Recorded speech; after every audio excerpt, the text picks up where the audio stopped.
Antioch 260 AD. A silversmith named Marcus has spent 30 years working with metal. He knows silver the way a baker knows dough. The weight of it, the color, the faint resistance when you press your thumbnail into a freshly minted coin. This morning, a merchant paid him 8 denarii for a week of skilled work. Marcus holds the coins in his palm, and something is wrong. They are the right size. They carry the right face. The emperor's profile stamped clearly on the front. But they feel wrong, lighter than they should be. He bites one. The surface is silver, but beneath it, just barely beneath it, something base and dull. He walks to the market. A modius of wheat, which last year cost 2 denarii, now costs 8. The merchant selling it shrugs. He has seen this too. Everyone has seen this. The coins keep coming from the imperial mint. More of them every month, and every month they buy a little less. Marcus has a jar of old denarii hidden under the floor of his workshop. Coins from 40 years ago, from the reign of Septimius Cease, nearly 50% silver, pure enough to ring when you drop them on stone. He will not spend those he keeps. He does not know the word debasement. He does not know that in Rome the imperial treasury has been quietly reducing the silver content of each coin for 2 centuries. He only knows what his hands tell him. Something is being taken from him slowly, invisibly, by people he will never meet, and there is nothing he can do about it. That silversmith is not a historical character, but he represents tens of thousands of real people who lived through exactly this, whose savings, held in the official currency of the most powerful empire the world had ever seen, were drained away by a process most of them could feel but never quite name. I went through the forensics, the numismatic records, the papyri from Rome and Egypt, the documented price data for wheat, wine, and labor across 3 centuries. What Rome did to its currency and what that did to its people is not what most people expect. By the end of this video, you will know exactly how it happened, who survived, what assets held their value, and what the pattern looks like before anyone in power admits there is a problem. Let's open the autopsy. Rome in the 1st century AD was by the standards of the ancient world something almost miraculous. A single currency, the silver denarius, circulated from Britain to Egypt. A Roman merchant could travel the full length of the Mediterranean in relative safety, paying for food, lodging, and goods with the same coins. Under the reign of Augustus, restored to nearly 98% silver, it was the most trusted coin in the world. For nearly 300 years, Rome maintained a currency that was essentially what it claimed to be. A denarius was a denarius. You could bite it, weigh it, melt it. The silver was there. That consistency was the foundation on which an empire-wide trade network was built, on which contracts were written, on which soldiers trusted their pay. Then came the pressures. Wars on multiple frontiers, an expanding army demanding more pay, emperors competing for loyalty through lavish spending and public spectacles. The costs of maintaining a vast empire without the revenue from new conquests to cover them. The solution emperors reached for was simple and invisible. Taking coins as taxes. Melt them down. Add a little more copper. Mint new coins at the same face value. Pay the bills. It started under Nero in 64 AD after the Great Fire of Rome. Nero reduced the silver content from nearly 99% to around 90%. To the average Roman, the change was barely perceptible. The coins looked the same. The emperor's portrait was the same. They were accepted at the same face value. But the money changers noticed. The merchants who handled thousands of coins noticed. And crucially, as the historian Tacitus recorded, the Germanic tribes beyond the border noticed too. They began specifically requesting older Roman coins, the Purero denarii, in payment for trade. They understood instinctively that not all denarii were equal. Once the door to debasement was opened, it proved impossible to close. Emperor after emperor reduced the silver content further, always with a plausible reason. Military campaigns, plague relief, border defenses. Each individual debasement was small enough to rationalize. Each emperor could tell himself his adjustment was minor and necessary. Collectively, they were catastrophic. By the time of Septimius Cease around year 200, the denarius was 50% silver. By the 260s, it was under 5%. Here is the crucial detail. When Nero debased the currency, prices did not immediately rise. The adjustment took time, sometimes years, sometimes a decade. This lag made debasement politically irresistible. An emperor could debase today and enjoy the short-term benefit. His successors would inherit the inflation. A measure of wheat that cost 6 dramas in Roman Egypt in the 1st century AD had risen to 200 dramas by 276. That is more than 3,000% inflation over roughly 2 centuries. And then the 3rd century arrived. What happened between 235 and 284 AD is recorded as the crisis of the 3rd century. In that 50-year period, over 50 different men claimed the title of emperor. Most were military commanders proclaimed by their own troops. Most were killed by those same troops when a rich arrival appeared. The average reign lasted less than 2 years. Each new emperor faced the same immediate problem. He needed money to pay the military's accession bonus, the gift expected by every soldier whenever a new emperor took power. Without it, loyalty was uncertain. The solution was always the same.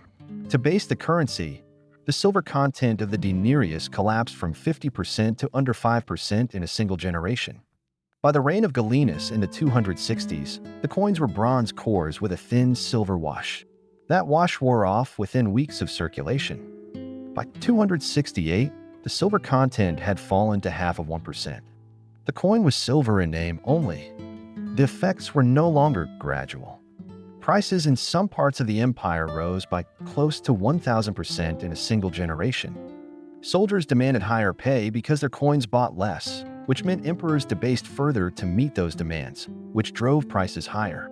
Still, the cycle fed itself until the currency stopped being trusted. In the provinces, merchants began refusing imperial coins altogether, demanding older coins with intact silver content or accepting only gold or returning to barter. Rome's vast internal trade network, which had moved goods from Britain to Egypt in relative safety, began to fragment. Roads became dangerous. Merchants stayed home. The interconnected economy of the Pax Romana dissolved region by region into something smaller, more local, more desperate. Here is what matters for this channel. This was readable decades before the worst of it arrived. The direction of debasement never reversed for more than a brief reign. Every emperor who promised monetary reform quietly continued the policy when fiscal pressure mounted. The trend was visible to anyone who weighed coins, compared prices year over year, or simply paid attention to what their savings bought today versus 5 years ago. The silversmith Marcus, holding his debased coins and comparing them to the older ones under his floor, was already reading the signal. He just did not know what to do with it. Let me give you the forensic breakdown. 3 things survived the Roman monetary collapse. 3 things did not. Productive land under direct personal control was the most durable asset through the entire crisis. When trade networks collapsed and the denarius became worthless, food became the fundamental unit of value.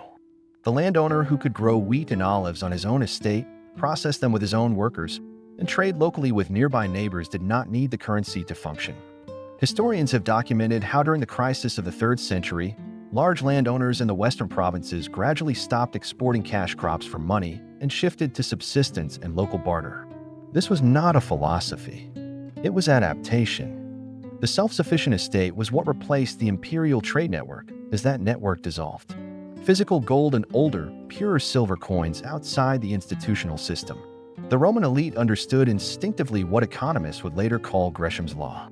When 2 coins carry the same face value but different intrinsic value, people spend the worse one and hoard the better one. Older, higher silver denarii disappeared from circulation as people kept them and spent debased new ones. Goldorius coins, debased less aggressively than the silver, retained real value relative to the collapsing denarius.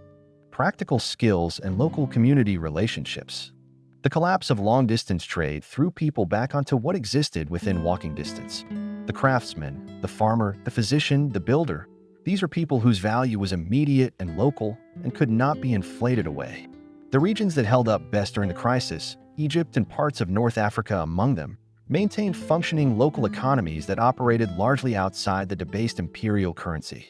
They exchanged goods, organized labor, and recorded debts through social relationships, not through the imperial monetary infrastructure. Now it went to zero. Cash savings held in denarii. The math is brutal. A Roman citizen who in the year 150 held 100 denarii of savings had coins that were roughly 75% silver.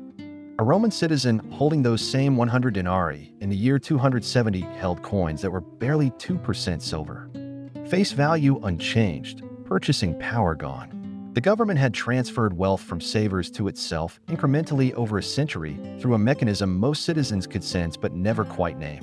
Urban commerce dependent on the empire-wide trade network. The great merchant cities of Rome required safe roads, trusted currency, and empire-wide supply chains to function. When all three failed, urban populations fell sharply. People left the cities for the countryside in search of food and protection. The historian Henry Moss described Rome's pre-crisis trade network as something unprecedented in previous history, not repeated for centuries afterward. It did not survive the debasement of the currency that had held it together. Every financial promise denominated in denarii, government contracts, pension rights, debt obligations. When the denarius lost 98% of its silver content over 2 centuries, every promise denominated in dinar lost its real value proportionally. The government continued to honor the face value.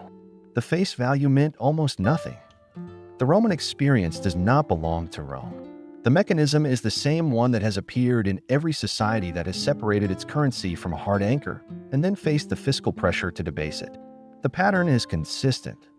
The government faces costs it cannot cover through taxation or genuine revenue.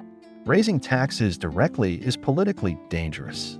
The easier path is to quietly expand the money supply, whether by reducing silver content or by other means. The first expansion is largely invisible. The second is less so.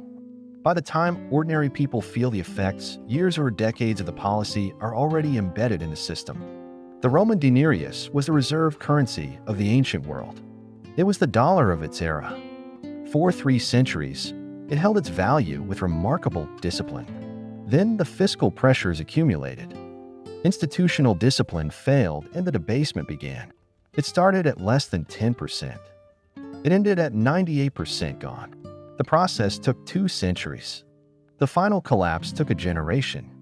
The historian Kevin Butcher, writing on Roman coinage debasement, described the final stage in terms that could apply to almost any monetary collapse. The currency had been, in his translation of the ancient sources, carried to the point of frenzy.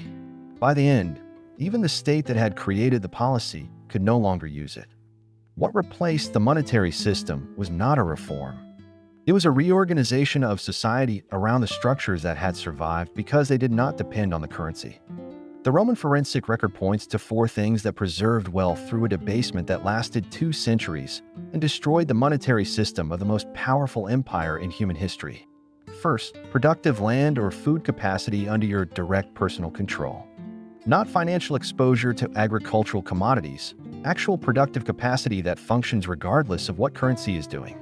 The landowners who made it through the crisis of the 3rd century and relative stability shifted away from cash crop dependency before the network collapsed around them. The adaptation worked better for those who moved early.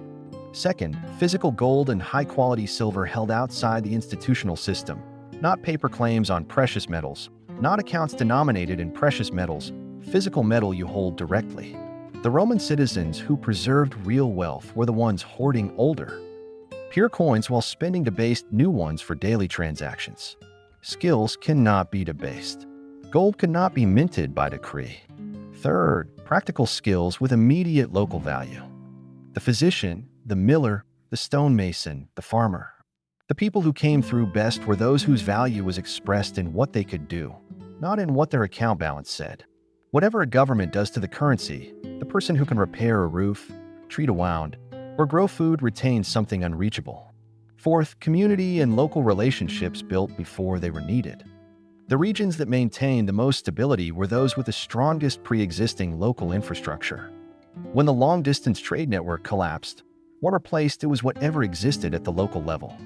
The communities with those relationships already in place fared better than those entirely dependent on the imperial system. What is notably absent from this list is anything requiring the imperial monetary system to remain functional and trustworthy. The denarius was the reserve currency of its world.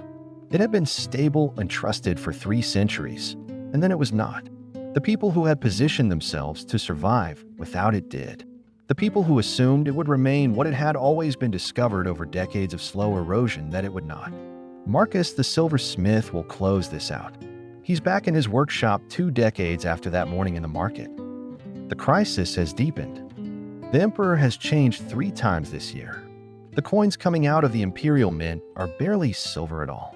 A bronze core with a surface that flashes briefly in the light and then dulls. His workshop still operates. He still has clients, but he is paid in grain now partly, or in older coins from his own supply, which he releases carefully, 1 or 2 at a time, keeping the rest under the floor. He did not understand monetary theory. He did not predict the crisis of the 3rd century. He simply paid attention to what his hands told him, kept assets that did not depend on the government's promises, built relationships with the farmers and merchants nearby, and kept working. The empire's money collapsed. The silversmith's workshop did not. The question history always asks is not whether a currency will be debased. The answer to that across every major civilization that has separated its money from a hard anchor has been remarkably consistent. The question is only whether you are positioned before the coins in your pocket become lighter than they used to be.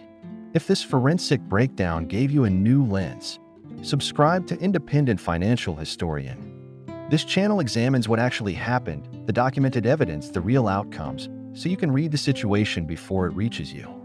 Drop a hammer and anvil in the comments if you are already building the protocol. Tell me what you want me to dig into next. I read every single one. And remember what Marcus the Silversmith understood without needing anyone to explain it. Sound money is not a government gift. It is a discipline. And discipline in the history of empires is always the first thing to go. Build it before you need it.